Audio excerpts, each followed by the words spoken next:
welcome to LOA Today. I'm Walt.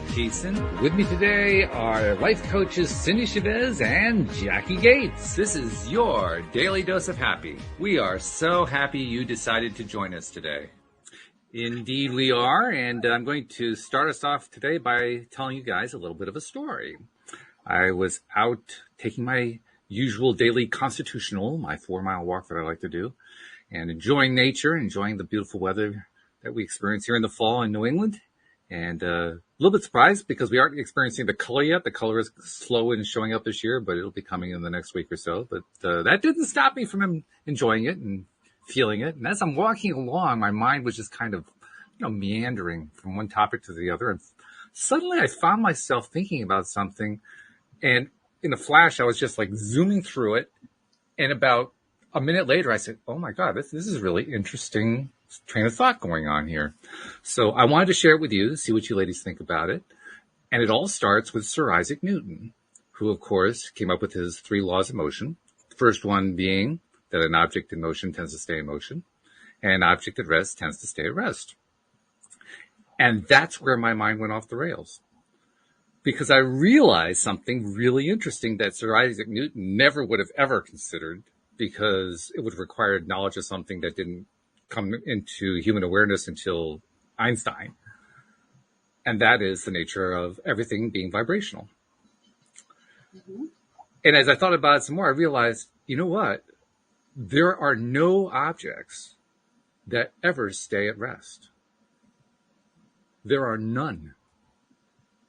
The most that we can ever say is that they stay relatively positioned to another object for some period of time so that they're relatively not moving. But that's about the most we can say about it. And even that falls apart after a while. I mean, mountains move. Mm-hmm. They move incrementally slow, but they move. Continents move. Continents move, that's right. Mm-hmm. And how often do we do measurements from continents? I mean, all the time. Yes. So Newton was right in the context of a space-time continuum like we're working with here, where none of us are rocketing through space at the speed of light and that kind of thing. As long as we stay relatively in the slower ranges, it holds okay. And this is one of the things that quantum physicists have been telling us. One of the things they don't talk about, though, because this starts to get into the more spiritual side, and quantum physicists don't generally like to go there, although there are a few that do, but most of them don't like to. And that is the area that we talk about in conscious creation, about everything being vibratory.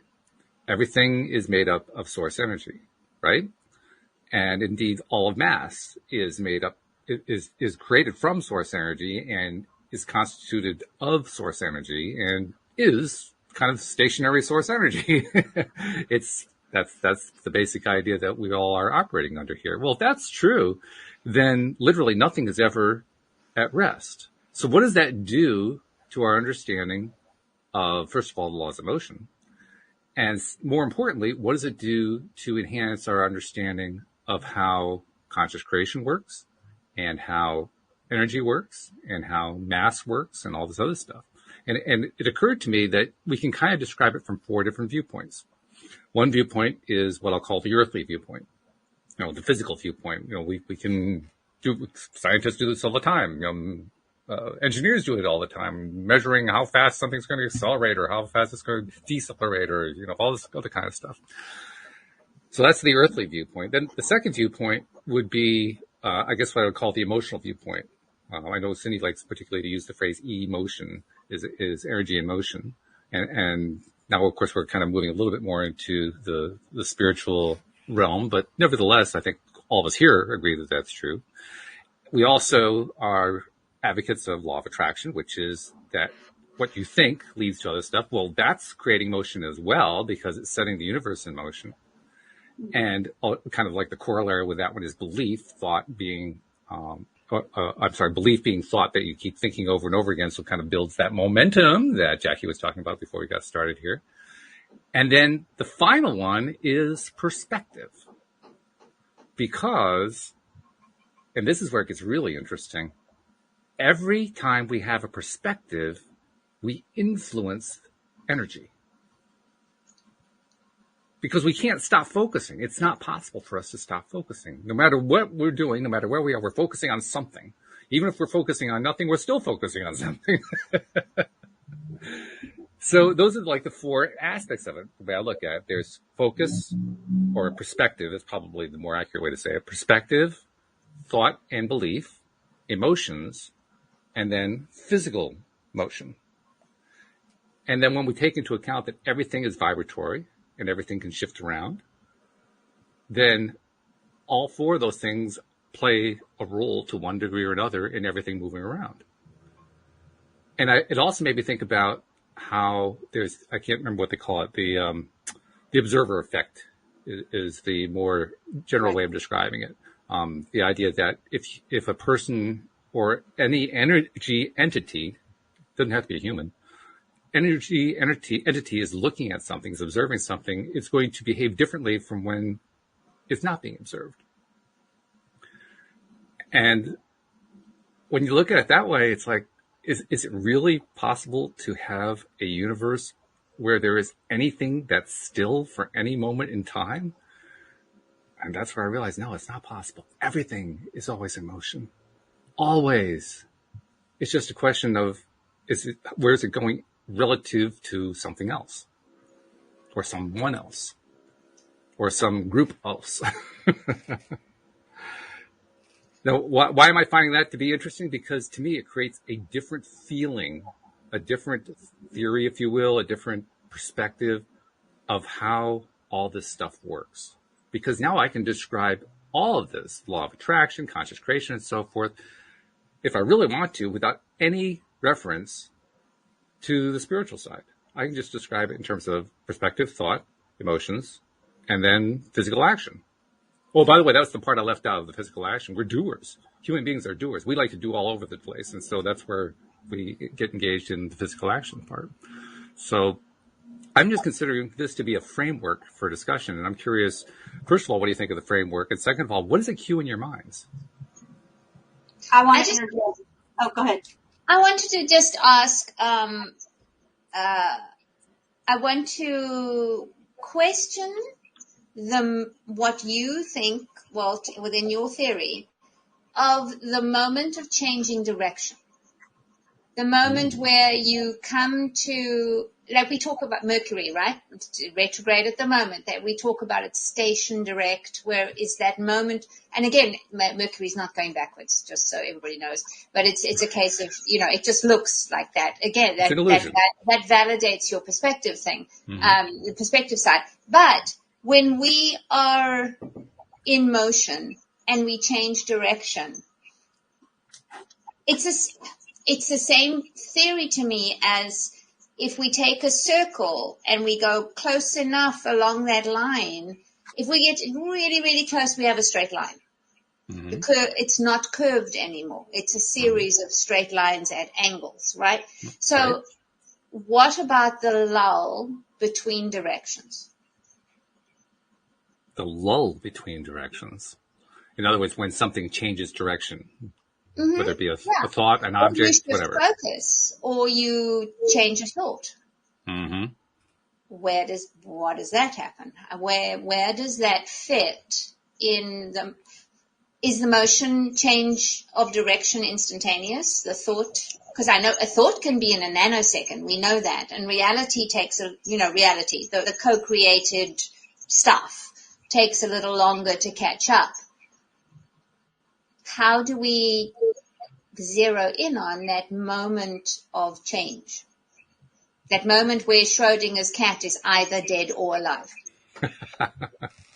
That poor cat. That cat has been through hell, let me tell you. Yeah. We're both dead and alive if you're going to go into Halloween. Yeah, exactly. Okay. I actually have a thought I want to follow on that, but before I do, Cindie was ready to practically burst at the seams, so I wanted to bring her in with what she had to say too. Well, just two things. The first thing is that you were talking about the emotional part, and that emotions are towards the spiritual, but emotions are physical. Emotions happen in the body. Mm-hmm. Mm-hmm. So think about if I'm talking to you and I'm telling you that yesterday, something happened and I was really sad about it. That's not happening. That's just a thought. It's just a statement that you're hearing. Mm-hmm. Now, if something happens in your life that creates sadness in you, you feel it in the body. That's the difference between having an emotion and talking about an emotion or thinking about an emotion. Okay. In the sense that you experience the emotion, it is a physical thing. And then the other thing that I thought about was just the whole vibratory thing. Like we think of people that practiced animism, where rocks and crystals are alive. Mm-hmm. The reason why we don't see them as animated is because the vibratory rate is so much slower than our vibratory rate that they don't, right? So they're moving, like you said, like Jacqui said, mountains, continents are moving. So I was just thinking about that we don't always perceive it. You were talking about perspective. We don't always perceive it because of the rate of difference of the vibration. Slow vibration and faster vibration. But a change in perspective changes the vibration. Mm-hmm. Like we recognize that just in little everyday things, right? We say, someone said something to me and it totally changed my perspective and I felt so much better. Our vibe changed.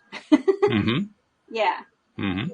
Yeah. So as far as, changing directions, I think that we're always changing directions. Yes. I agree with that completely. And that was going to be the beginning of my answer to Jacqui, that there is no such thing as a vector that stays in one direction. That's a theoretical construct that mathematicians like to use, but in reality, it don't happen anywhere. Everything's curving all over the place continuously. Mm-hmm. Everything is changing direction all the time. In fact, I had a little cartoon in my mind that kind of illustrated it. I imagined, so we're all godlike. We all have the ability to control and to consciously create and so forth. So you have up in the right-hand corner of the screen, you have one godlike human, another in the left-hand corner of the screen, there's a little dog down on the floor, and both of them are shouting at the dog. One says, leave, and the other one says, stay. And the dog looks at you and says, what's the dog to do? I don't know. Because he's getting all these different stuff coming at him at the same time. And I mean, it was kind of cute, but it also illustrated for me, we are dealing with not just vectors and forces and changes in direction and so forth.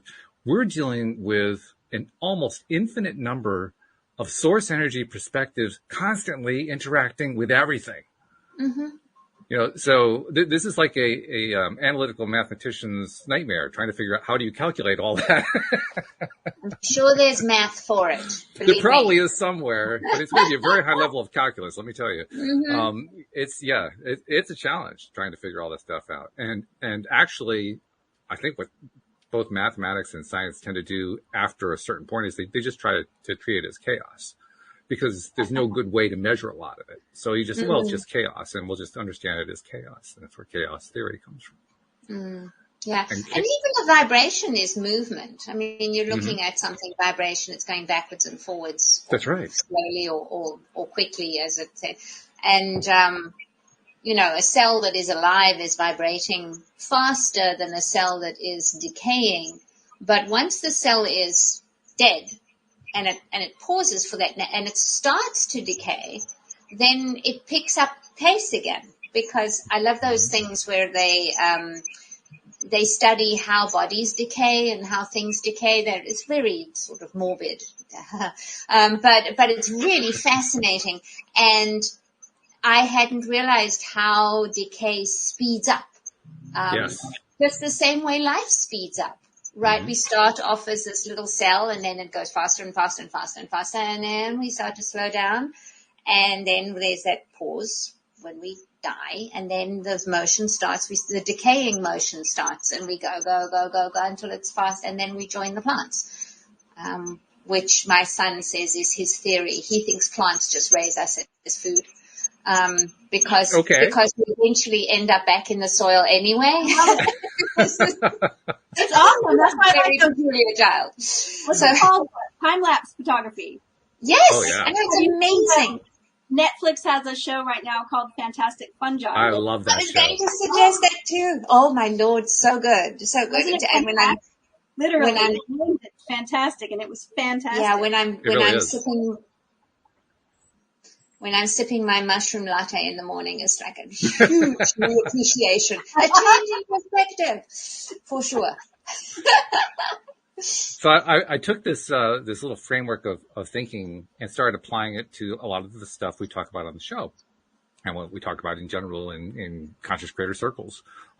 Speaking of circles, one of the things that we end up talking about in many different contexts is people who get themselves into kind of a loop. Like they want to focus on X, but they find themselves going back to Y, and then they pull themselves back to X, and then they're back to Y, and it's like back and forth. Well, that's a vibration.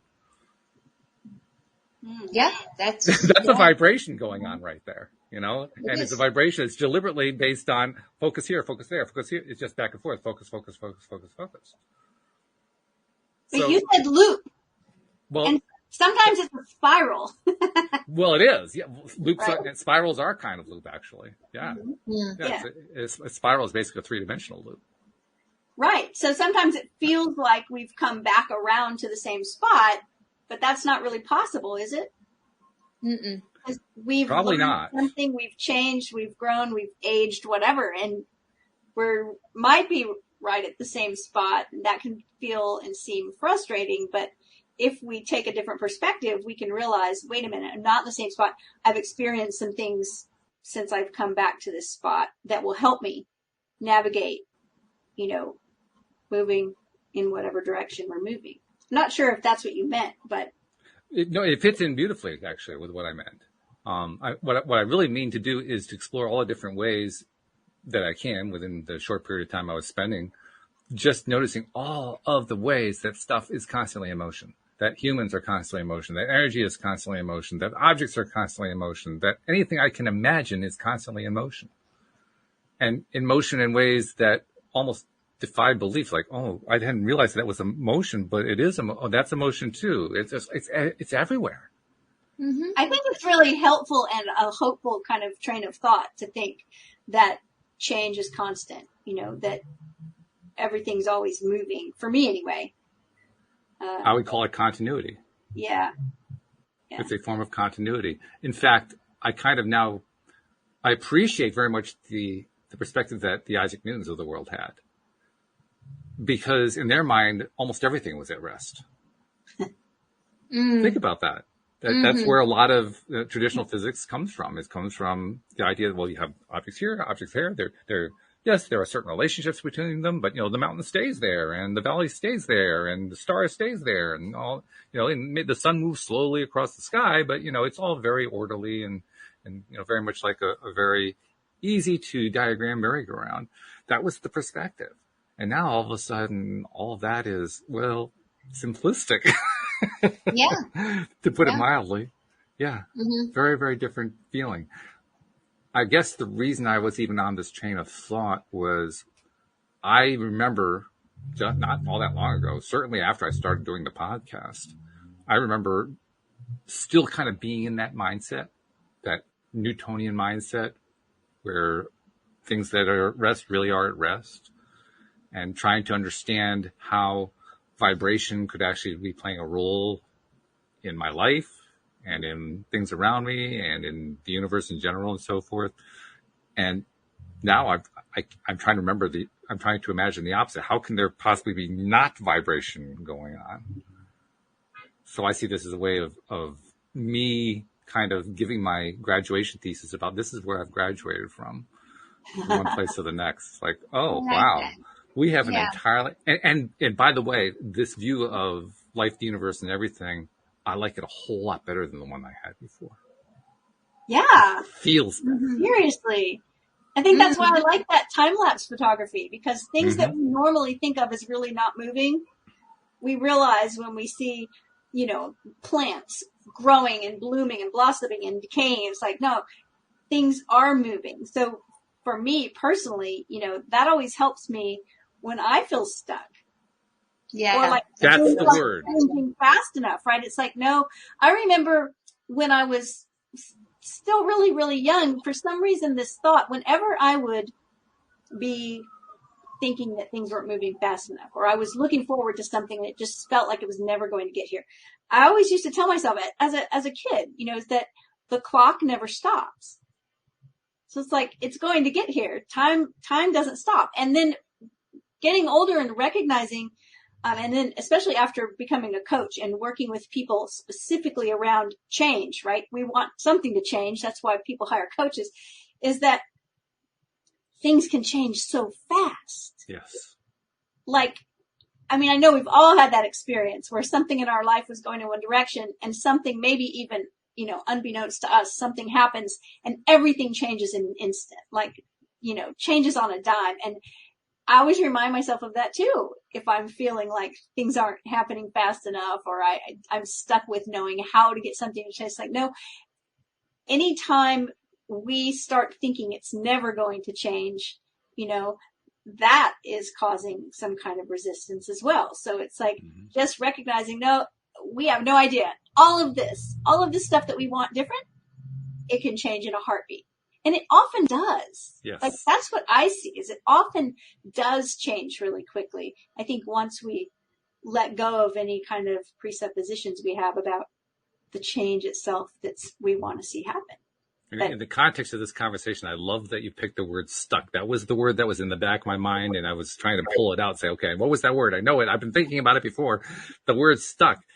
It is now, in my new understanding, as I've been laying it out here, it is now impossible to be stuck, because stuck means staying in one place. And nothing ever stays in one place. It is not possible to be stuck. Yeah, that's awesome. It's kind of scary, really, because now all those times I was blaming myself on being stuck, I really wasn't stuck. Well, your excuses have disappeared. Yeah, right. Yeah, I know, right? Something that's no more excuses. simple is that when you feel stuck, move. That sounds so oversimplification here, but really, you're sitting at your desk, you're working on something and you feel stuck, go take a walk. Because it's sort of like that butterfly effect, and it ties right into what you're talking about, right? Because the more we move, the more everything moves, because everything affects everything else. So get up and dance, get up and move, get up and take a walk, change your activity. Make your flows. Yes, that really helps. It really does. And yet sometimes we just stay in one place, in one position, and try to think our way out of it. But the more I pay attention to embodiment and how important it is to get our body involved and not just stay in our head, the more I see that happening in small but really powerful ways like that. It's like, okay, I'm getting out of this office. I'm going to go take a walk. And when I come back, everything's different. I will give you some practical magic on that. When I did what I called LOA nesting, which was right at the very beginning, I used to try and find a house care task that would mirror the thought thing I was trying to undo. So, for example, if I was feeling stuck on my next steps, I would then get up and decide that I would clear my floors. And as I was sweeping, I would say to myself, as I clear my path clears. I can see my steps. My step is clear. I can, I'm clearing my steps. I'm clearing the floor. I'm making it. If I wanted to see something more clearly, then I would go and maybe wipe a few mirrors. I can see myself clearly. I can see what I need to do. I can see clearly now. Cue that song from the 70s. And then, and so, if you want something to heat up, then go make tea, go boil something. It's like, things are heating up for me now. It's interesting that when we do a correlative action, like Cindie says, movement is movement. Because you are just starting the kind of movement that you want. And when you do that, because this is a vibrational universe, you will have things that will come up and vibrate in unison with how you're trying to make things do. So this is where my manifesting magic started, is that I started acting as if and moving forward and actually moving in the way that I wanted to be moving other things to be moving. And it's resonance. It's resonance. It's exactly that. I find it fascinating that over the years I've heard from many life coaches, including you two ladies, who have given all kinds of really interesting pieces of advice, and here's how you can do this, how you can climb out of that, and so forth. And for the longest time, I was just amazed. Like, how did you come up with this stuff that, this very simple step that you take, and all of a sudden things changed? Well, now I understand. It doesn't take a whole lot to change it. No, it's only the thought that it takes a lot that means that it takes a lot, right? Because, when we think of something that we have to do and then we think it's hard, we now have a twofer to work through, right? Whereas before, if we just do it, we can put all that stuff aside and we don't literally get in our own way. Mm-hmm. Which we're very good at. We are very good at getting in our own way. And yet, despite the fact that we're so good at getting in our way, we still can't come to rest. We still can't get stuck. As much as we try to just make everything's going to stay the way it is, we can't do it.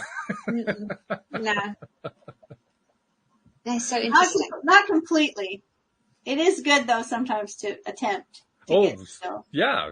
I think you can slow your movement down to where it's imperceptible, which looks like resting, but you're still moving.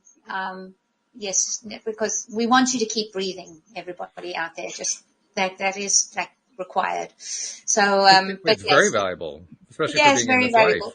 life. Yeah. But it is an interesting thing, and this is a perspective shift. It's just like when we throw our hands up and say it's not working.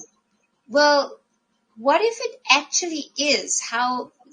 What if from a different perspective it does look like it's working? It's a bamboo that grows underground for 7 years before you ever see a shoot above ground.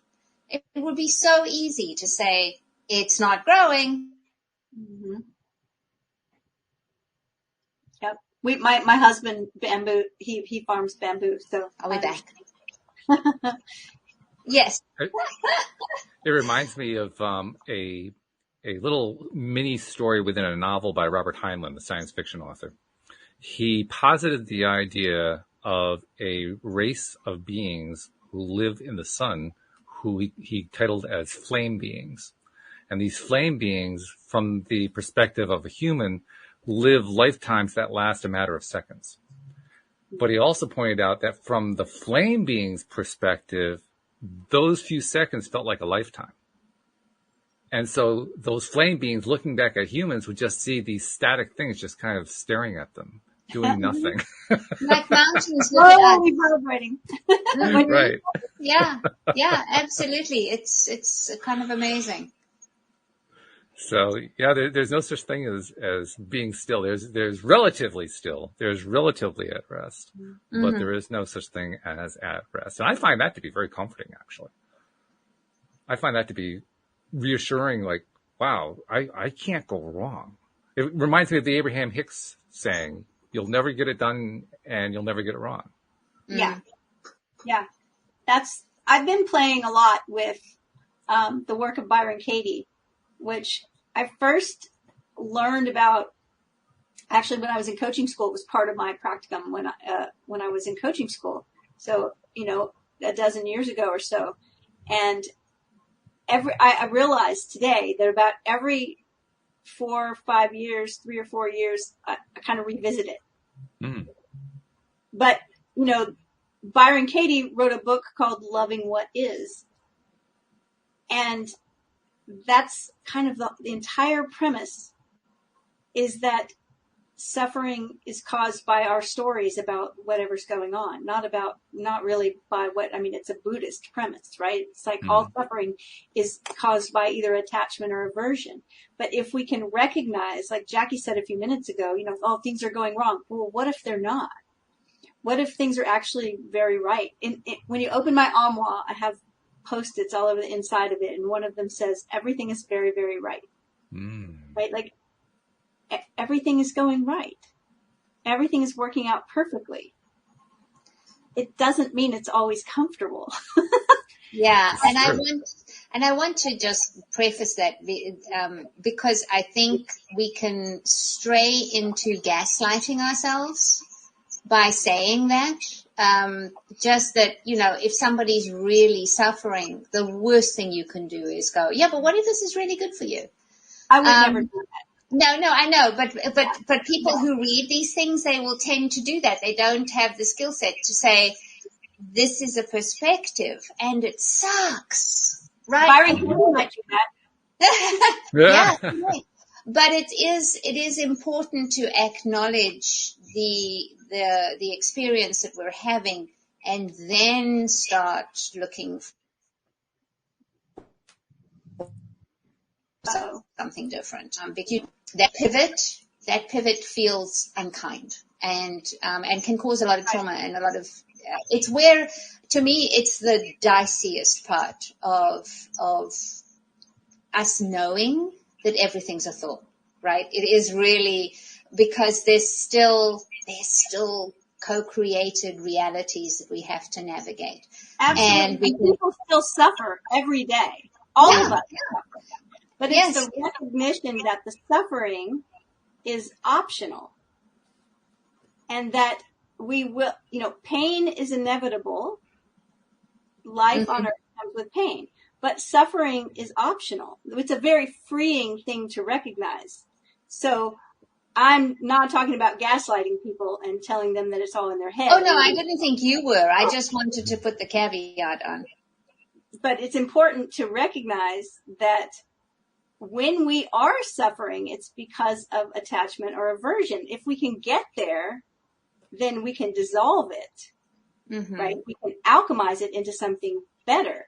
But what comes first when you're not talking about your own self, your own thoughts, and you're talking about working with someone else is always kindness and compassion. Those things have to be first. It's acknowledgement and validation. Those things have to come first, of course. So yes, thank you for saying that, because that's a very important point, that we have to have compassion when people are suffering, of course.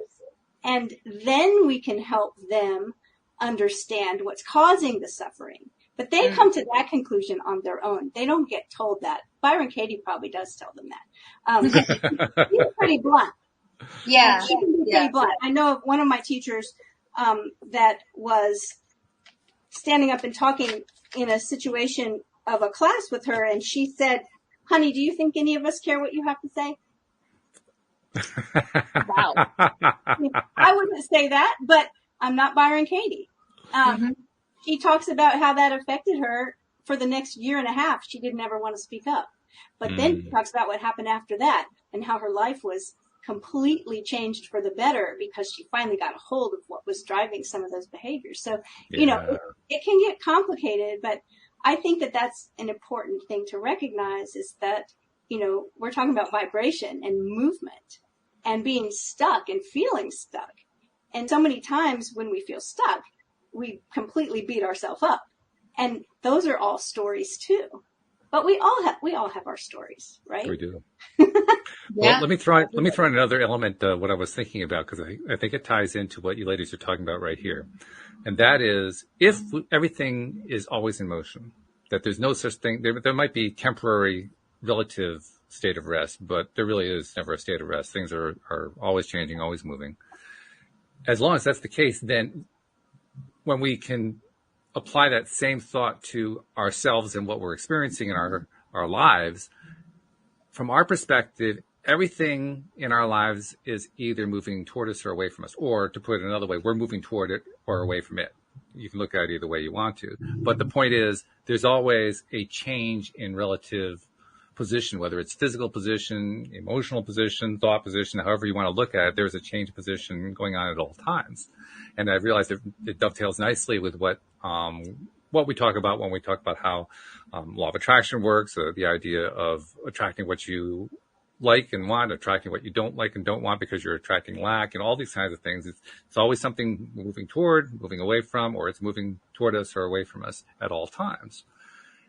And that means that this is what I think. I'm going to be curious to see what you guys think about this. To me, this means there really never is a neutral position anymore.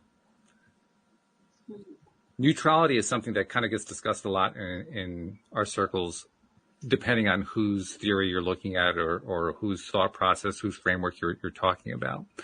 For instance, in the Thai practice, neutrality of thought is considered a very desirable thing because in that belief system, when you can achieve the neutrality of thought, you'll actually rise up in vibration. On the other hand, you have the Abraham Hickses of the world who tell us that neutrality is really just another way of saying negative. That if you're not in the place of joy, everything else is below joy. So you're in a more resistant space of some kind. And it always was a little bit confusing to me. Like, well, okay, so what exactly is neutrality? What does neutrality really imply? And so forth. And with this new construct that I put together, this new mind palace, if you want to call it that, there's no such thing as neutrality anymore. There's no more neutral positions. There's only moving toward or moving away. Are you saying that, I'm trying to get an idea of what you mean when you say neutrality, and I think that it sounds like you're saying that different systems of thought have different meanings for that. I think that's true, yes. And that's part of where the confusion comes in. As non-resistance, like I'm not overly grasping, but I'm also not pushing it away either. Like I'm kind of in that space of non-resistance, in that space of like, if it happens, it happens. But maybe, I don't know, is that what you mean when you say neutrality? It's an excellent question, and I think that's part of the problem. I don't think we have a clear, objective idea of what neutrality is. Everybody's going to have a little bit of a different idea of it. For me, neutrality now, especially in terms of this conversation, neutrality is that state of rest that you can never achieve. That state of relative position that never changes. Well, I don't think that exists anymore, and that's why I don't think there's any such thing as neutrality anymore. But that's just defining neutrality in terms of relative rest. Well, you know, when people first learn about law of attraction and they say, oh my gosh, and then they realize like they're manifesting all these things like a great parking space and then at some point they're like, how come I can manifest all these little things that I don't really care about? Mm-hmm. But I'm having trouble manifesting something bigger when Abraham says it's just as easy to manifest a button as a castle. How come I got buttons everywhere, but the castle's not happening? And my earliest teacher said, because the person answered the question said, how come it's only easy when it's something I don't care about? And he said, it's not that you don't care about it. It's that you're not attached to the outcome. Right. Right. And so I always just consider that to be non-resistant. But in the framework that you're putting it, it's like it would have to almost like stop vibrating to be neutral, right? Pretty much. Yeah. And it's not. It's still, maybe it's just moving around in its stuckness. I don't know. I don't know, Jacqui. What do you think of when you hear neutrality? Neutral to me is that moment between moving forward or moving back, and there has to be that moment. A change of direction must have a point where where you stop moving in one direction and start moving in another direction. And it could be that nanosecond, but there has to be that moment where you are neither moving forward nor back. There has to be. Otherwise, how do you go from moving forward to backward? Are you familiar with the concept in meditation of the gap? Yeah, that's what I'm thinking. The gap would be that moment of neutrality. But I think trying to make it a state, like a long-term state, I don't think that's possible. But I do think that there can be moments of, and there has to be that shift. I think that's where the shift is. But it can be so quick that you don't see it. I don't know that a state of, I don't think a state of neutrality is optimal, actually. I think you need to be moving forward or definitely moving backward, depending on what the situation calls for. But, I think that. Let me try addressing what you're talking about here, because I think I have a way that might help frame it. Let's use the word instance. I'm going to draw this from computer programming language. It's Right. a nice way of thinking about things. So an instance is one slice of time, so to speak, of duration 0. Yes. So it's an instance that is 0 seconds long. But in that instance, you can describe a state, and a state meaning static. It is a static frame, like a frame in a movie. You know, if you play it in the movie, you don't even notice it. But if you stop the movie, you can see that frame and say, okay, there's a slice in time. I think that's kind of what you're talking about. Yeah. And to me, you're talking about a place that has a 0 duration.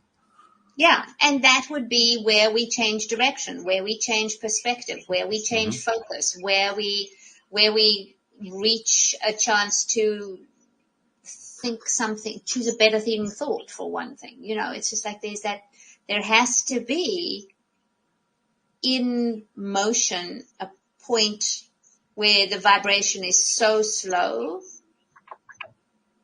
it is static. That's where we collapse all the other possibilities and realize the one possibility that becomes the next direction. Yes? Yeah, because I subscribe to a multiverse theory where there are all the things that you want and the versions of you that you want to be and the things you're intending and stuff. They are all available to you. And I always picture myself as, you know, in the Vanna White gown, and I'll go, I'll have that option, and I'll have that option, and I'll have that option. And then all the tea leaves adjust because I have made an observation. I have made a choice, a decision, an intention, right? And everything then starts to collapse. And my job is to keep tapping that same screen, not to go racing off to the other end of the screen and go, and this one. And it's like, now wait, anything, or they give me what I used to ask for because that's the way the universe works. But there is this idea that you're picking, you get to choose vibrations, right? That is motion. So you're choosing how fast you want it, where the direction and the speed of, that's what manifestation boils down to, is a focus, direction, and speed. But there has to be that moment where you go tap, or where you stop tapping that one screen and going, and you make a choice. And in that choice, because of the pivot, you have to have just that instance of neutrality. Now, let me throw another spanner into it here, and that is, what happens when someone tries to stretch out that sense of neutrality with their thought process? Because my suspicion, my hypothesis, is that that's where they get themselves into trouble. I would think so too. Agreed. I think so too. I think that to me is analysis paralysis. That's that moment where everything is available and you think you can stay here. But the trouble with being at a crossroads is that you're going to get run over in all directions. Yes, right. And so, it really is, you need to get going in one, just make a decision. Doesn't matter which way you go, make a decision and then change your mind. Or you may not get run over, but you may be in the middle of Times Square and have 50 different taxi drivers all honking their horns at you at the same instant. But yes, it's the same general idea. Yeah, it is. I was watching a thing on Italy yesterday, and there is in the middle of, I can't remember, but he comes up on a pillar, and he has he has white gloves, and he directs traffic like they have done for 100 years, and it's almost balletic. It's so good. Oh, yeah. And all these crazy drivers, they're following this one little guy on a pedestal, and I'm going, and this is amazing. And out of all this chaos, he suddenly puts motion and direction and order, and it's just so fabulous. And that's how I sort of think, I'd love to direct my life like that. It's like, let me move towards the $1 million, let me move towards the perfect weight, and over here we'll just bring in some fabulousness of a different kind, and it's just like orchestrated. I think that's fabulous. But there still has to be a moment where you take stock and choose. And that to me is that instance, and I love the word, an instance. Yes, and I have to give that credit to the programming community because they're the ones that came up with that one. They figured that's the best way to describe one slice in time, and I agree with them. It's an excellent way to do it. I think one of the reasons I also brought up the idea of trying to maintain that slice of time, trying to stretch it out a little bit, and how that can get you in trouble. I realize that's what I've been doing the last couple of days. I've been doing it in the context of everybody knows who listens to this podcast. They know that I've got this project that I've got going on where I have a programmer doing work for me. And I had reached a point, I even talked about it yesterday, where I had nothing else to do. I mean, the assignment has been given to the developer. I have somebody else who's doing some other work. Their assignment is in place. And I felt like I needed to do something else. And at the same time that I'm feeling that, I'm also feeling, when is this going to show up? I've been waiting for this all my life. I have to wait another 30 days. Are you kidding me? You know, and I'm playing out this whole thing in my mind, of course, making myself more and more miserable in the process. And then I had this epiphany today, and I thought, whoa, there's an interesting way of looking at what it is I'm doing to myself. I am trying to stretch out a moment in time to my own detriment, and I'm not willing to stop. And so it keeps getting worse and worse and worse. And when I looked at it that way, all of a sudden it was so much easier to let go and say, well, the programmer's doing his thing, the other employee's doing their thing, all this stuff. It's all going. It's going fine. In fact, it's impossible for it. It's impossible for it to not go fine. I want to interject a different point of view on this. Okay. Because we might be talking about different things. Because I've always recognized the gap in meditation that I mentioned a while ago. It's actually the point between breaths. So in between an in-breath and an out-breath, there's that instant. You know, unless we're specifically trying to hold, an in-breath and then an out-breath, it's an instant where we breathe in and we breathe out. But in meditation, there is that still point, and it's very small, like an instant. And one of the goals is to be able to be in that still point for a longer period of time. And we're not talking about days. We're talking about 3 instances instead of 1. It's still a very small moment of time. But widening that gap is tapping into stillness. And that's my first point, is that there's a lot of creative power in that stillness. So it's not something to avoid or think you've gone wrong with. And then the idea of that, like, we should always make a decision and go one way or the other. I think there's always, going to be times when it's not the time to make a decision, where it is the time to let everything be the way it is at that time. But that's also a decision. Well, okay, but it's not going in one direction or the other. No, true. It's being still. And so I think it's important to not pressure yourself. Like, the premise of our conversation is that everything's in motion. We can't stop that. We can't stop things from vibrating.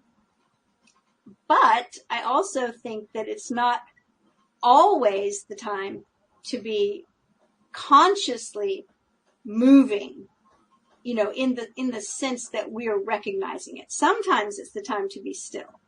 Sometimes it's not for us to always be making a decision to change something one way or the other, because sometimes if we can get still, those things just come to us instead of us having to go towards them. You were talking about that, Walt, about things either moving towards us or us moving towards them or moving away or whatever.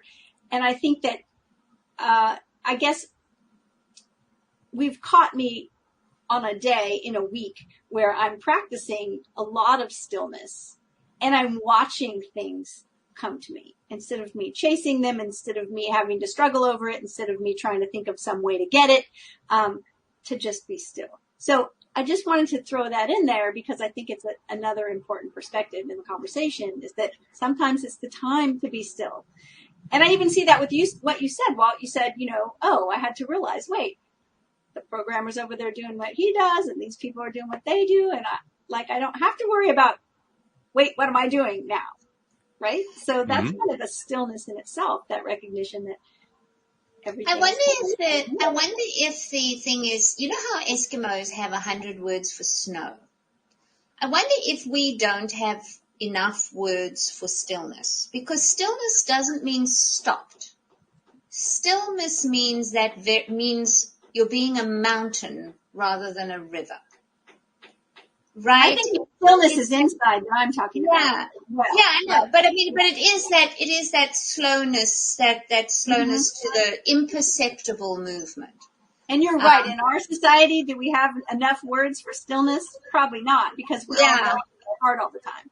And I think even when we do that meditation where we go into our stillness and it feels like, I've only done it once or twice, seriously. I don't meditate enough to get good at this. So, but that stillness where you feel complete and galactic in size, but also incredibly centered, that has almost no time and motion, but there's still movement in it. It's just that we don't have the words to wrap around what we want, right? So, it's so, I don't think we should be going for movement all the time. I think we should just accept that movement is always happening. But we can go down to imperceptible and relish that being a mountain for a minute, you know. I'm loving this point. I love that you brought this up, Cindie. I think you hit on something really great here. I want to throw in a juxtaposition of concepts and see what you think. I think there may be a difference between stilling my own self, my own mind, my own perspective, and trying to still reality. Yeah. Mm-hmm. Oh, yeah.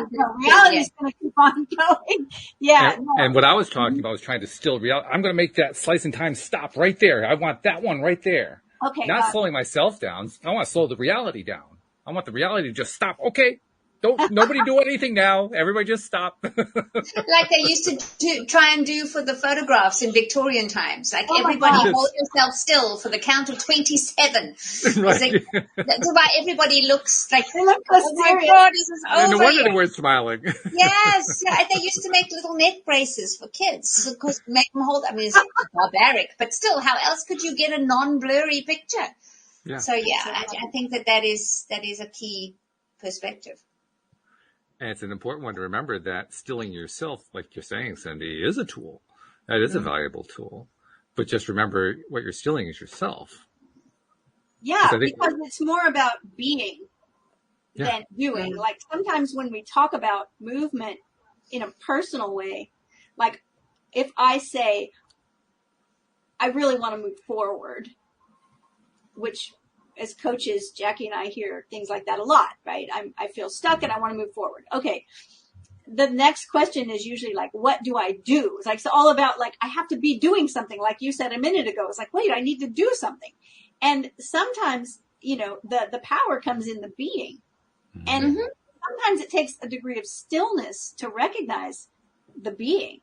It's like who we are being in the moment, not what we are doing. Because there's plenty of doing. Like we can do incessantly if that's what we want to do. But sometimes it just wears us out. It doesn't really produce what we're wanting anyway. And then we get frustrated and tired. Like I've done this and I've done this and I've done this and I still haven't gotten, you know, whatever. And so that's, to me, that's the place where we get still. And we let it happen. Make it happen. Let it happen. Allow. It's allowing it to happen. We are not doing to get something. We're being so that we can allow something to and then come. Have Yeah. Yeah. Right. And that form of stillness demonstrates our real strength and power as creators. Because not only is it not easy, in a sense, it's almost a way of warping that universe. The universe is constantly in motion. And for that moment in time, we're pulling ourselves into a place of stillness while all that craziness is going on. All that chaos is going on. We're just staying this. Yeah. And in the process of doing that, we start making stuff happen. Like you described, stuff comes to us easily at that point. Yeah. Agreed. You should go on walks more often. I do them almost every day. It's just that some of them come out really good.